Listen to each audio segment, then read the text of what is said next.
Prava novogodišnja čarolija priređena je na Kraljevom trgu na Zlatiboru. U prisustvu velikog broja dece i roditelja sa teritorije opštine Čajetina podeljeno je preko 1500 paketića mališanima uzrasta do 10 godina.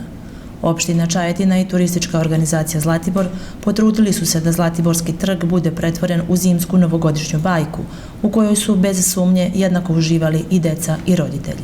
Mi smo se zaista potrudili da obavestimo pre svega decu, kompletnu decu sa teritorije opštine Čajetina koja idu u vrtić, koja idu u školu, ali i one koji ne idu.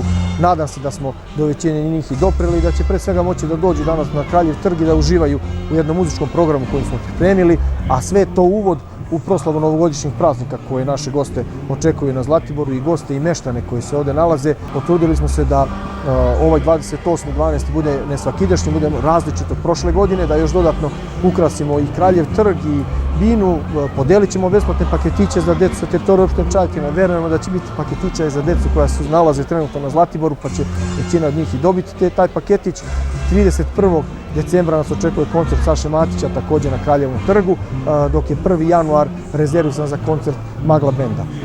Prisutnima se obratio i predsjednik opštine Čajetina Milan Stamatović, čestitavši novu 2024. godinu sa željom da dece bude još više. Velika je čast i zadovoljstvo vidjeti pun trg dece koja su naša budućnost i ovo je jedna od mjera populacione politike koju sprovodi opština Čajetina zajedno sa turističkom organizacijom i možda je finansijski najskromnija mjera, ali poruka koju mi šaljemo u javnost je možda najjača, da budućnost ove opštine jeste vi, jesu deca, jesu mladi bračni parovi. Znate da smo jedna od retkih lokalnih samouprava koja ima porast broja stanovnika, što je najvažnije i najbitnije, porast novorođene dece. Najmlađa publika je bila u prilici da uživa u koncertu Leontine i dečjeg hora Čarolija, pevajući u glas sve pesme koje su izvodili.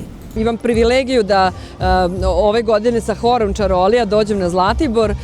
Deca uvek rado dolaze na ovu planinu i čućemo najveće hitove za decu kada je u pitanju Nova godina. Mislim da samo hor Čarolija i ja znamo preko 20 samo novogodišnjih pesama, a plus ćemo pevati sa našim mališanima i pesme Kako rastu deca, braću ne donose rode, jer sigurna sam da je bar jedan broj mališana poželao Deda Mraza, zapravo batu ili seku.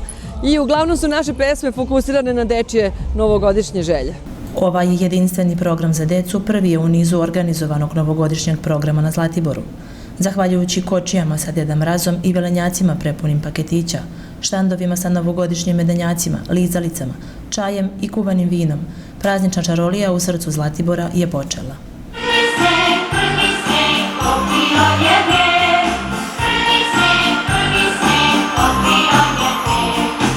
U odsvitu zove, kroz sunjačak pravi